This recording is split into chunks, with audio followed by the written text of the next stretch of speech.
Right, as we know, the high country of New Zealand is overrun by pests, goats, deer, costly farmers, thousands of dollars a year in pest eradication. But think about this, if you could make a buck, some coin out of these pesky pests. Now, joining us in the studio, we love, this is our favourite part of the show actually, is our character of the country. Now, our character of the country this week hails from the mighty King Country, the man that goes by the name the Aotearoa Musterer, Johnny Gray. G'day, Johnny. Stockman. Hey, Stockman. Aotearoa Stockman, bro. Stockman. So, just before this interview started, I need to clarify that our erstwhile producer had called Johnny Gray Johnny King. We called her Queen. We thought there might have been something Freudian in there. So he is now the Aotearoa Stockman. So we're just getting our notes right here. Just, good producers hard to find, aren't they, Lowe? Yeah, they are. When they've got their mind elsewhere. Yeah, when they've got their mind elsewhere. Johnny, you spent a lot of time in the bush. Look, just basically give us an idea of what you do for a living. So, yeah, pretty much it's just 2 years ago I sort of had a bit of transition in life from managing a farm and seen a huge hole in the market where there was not guys doing it full time, it's there's a lot of pest control being paid for and a few goats getting sold for cash, so there's sort of a bit of a black market for goat meat in New Zealand. However, a lot of landowners in that are sort of unaware of the money that's involved with the goats. Meaning that they could make. Yeah. So instead of shooting them, muster them and get them in. However, like wild goats are, they're not like just mustering your sheep or cattle, and they're wild animals. It's like herding cats. Well, I've never done cats before. I haven't chased any of those around, but that could even be a market, because there'd be a black market for cat meat, wouldn't there? Well, yeah, I guess. What's his name? The pretty fella big one. from Wellington. Gareth. He'd be into that. He'd fund that. He'd fund you doing that. Yeah. So, what are the difficulties in mustering? The goats that the cockies don't really get their head around.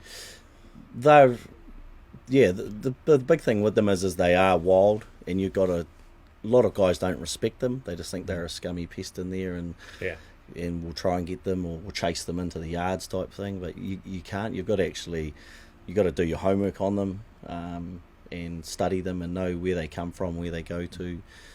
Yeah, you got to hunt them. You got to get your wind right, and because after they mob up, they'll go in basically the same direction most of the time, won't they? Well, yeah, they've all got their own homes where they come and they go to. Yeah. So, there might be one mob of goats that's going through three guys' properties. Yeah.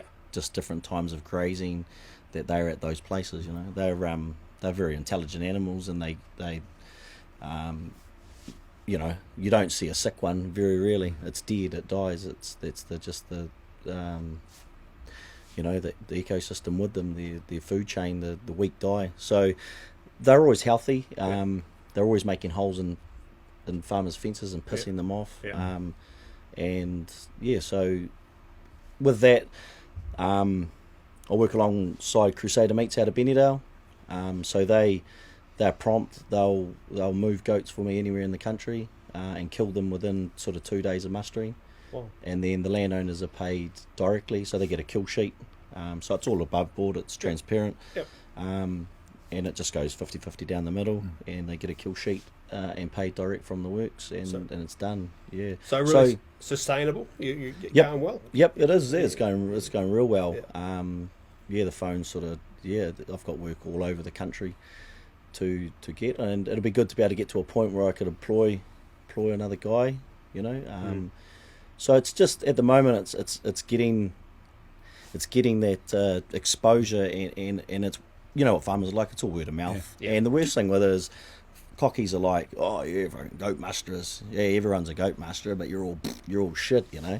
So results speak for themselves. You've got to be able to put them in the yards. Yeah. And 9 times out of the 10 with the farmers, I'll just tell them, you just leave me to it, I'll put them in the yards, and then that'll be good, So what happens around, you have the muster, you get the flock in as many as you can. Is there a system where you leave a few, like the young ones, etc.? Is there a cut-off point? Yeah, well, do you take all? All cockies are different, really. Landowners do a lot of work on the Warrell East Coast Gizzy way. And like, although they are a pest there, they're the only fat thing there in the summer. But like they are doing a job. Like they're keeping the blackberry and that at bay in a lot of those big country blocks. So yeah, but on a lot of farms through the King Country and Taranaki, Wanganui and that, like a lot of the guys are happy. So I get them in, draft them, pull all the good does off and milk does and younger ones and let them go. So it's sort of semi-farming them in some places. Some guys are just like, get rid of the fucking things, I want them gone. So we either buy the little ones off them and truck them off farm as well and take them to another block we farm them on. No one's been letting out the odd boar goat to up the quality? Nah, because they're too weak. They get a hiding. The wild feral ones beat them up and kill them. So they don't last no matter how big they are. They can't. I found that in rugby when I used to go down there and play in the King Country. Always get beaten up and sent home. Why do you the white boar goat in the King Country. Why do you think people were attracted to beating you up? I don't know. It's just hard. Just You wondering. remember that old front row you had? Who was that? Uncle Joe Phil Coffin? Vidyaki? Joe. Coffin, your uncle Joe. Phil Coffin. Yeah. And Mitch. Mitch, a little bit of front row, eh? Yeah, bloody big front row. Johnny, talking about beating up, what are they like on the dogs? Yeah, dogs are same thing with again. Like your dogs have got to be in tune, and they've got to have swag about them, but they've got to be firm and hard. So goats are the way I describe it is goats are probably the ultimate of the mustering of them, apart from real wild cattle and real wild horses. But 9 times out of 10, the goats have already seen 3 or 4 guys and dogs.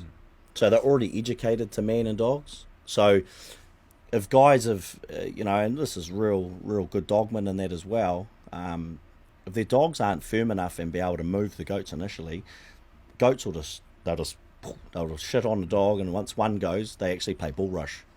Goats play bull rush. If the leader can come out and dominate the dogs and go, the rest of the mob will wait for about 10-15 seconds, and then they all just boff, and they all go their own ways. And if there's an old Billy in the mob, he's been about for a day or two, hasn't he? Oh, of course. He would have seen the dogs half a dozen, 10 times. Yep, and that's what happens. So, yeah, it's very challenging. Excuse me, Johnny. We have just recently announced that we're involved in a major broadcast production of the Young Farmer of the Year. I'm wondering if you would like to be involved in a new TV series, like dog trials, but goat mustering, just sort of like the feral version of dog trialing. And when we can get a drone, I've got a drone. I've got a drone, though. And we can find the guy with the best dogs in New Zealand that, because that's obviously dog trials is not tough enough in the old fat Romney. Oh, it's different. Gee, you're putting us on the spot here. No, would you like to be involved? It was yes or no answer. Show that, I'll be involved, but... Yeah, no. In fact, I heard Johnny say that it involves dogs it needs to be, that the hosts would need to be like the dogs, have a bit of swag, firm and hard. So you and I, Lois, should probably be the hosts of that show. Yeah, but Sarah's probably hoping there's a young goat musterer. Yeah. From Wairoa. Stockman. Wairoa. From Wairoa. Yeah. Putting it out there. Any young goat musterers from Wairoa? Yeah. Send us an email. Nice big farms up there too. This ain't Tinder. This is Royal Exchange. Yeah, exactly. Hey, based on that, we're going to wrap it up there. Johnny, you all right in Auckland? We know you love the country. You've been all right in Auckland. It's not too bad. We've got the nice slippers on here today. We're all happy. Yeah. What have you got on? Because we've had guests in here with no 4 shoes times on. 4s. Gumboots, just in case it gets a You bit got muddy. your gummies on in Auckland. That'd be right. I usually kick Anyway, around a rugby boots. We're pleased that we've given you your position in life back. We've given you your name back. We've changed you from King back to Grey, and we've changed you from Musterer to Aotearoa Stockman. Sweet, man. Great So to what's have you, on for the rest of the visit to Auckland? Oh, I've got to catch up with a couple of mates up here, and the Down old the truck. viaduct. The truck needs some new tyre, some feet on it. So We should Oh, well, put them in the Carter's direction. Tyres. Carter's Tyres Tyres. will sort you out. Carter's Will they? Tyres. Yeah. Yeah, we'll sort that out once straight. we wrap up. We'll go to a break. This is Rural Exchange. Radio Live Rural Exchange.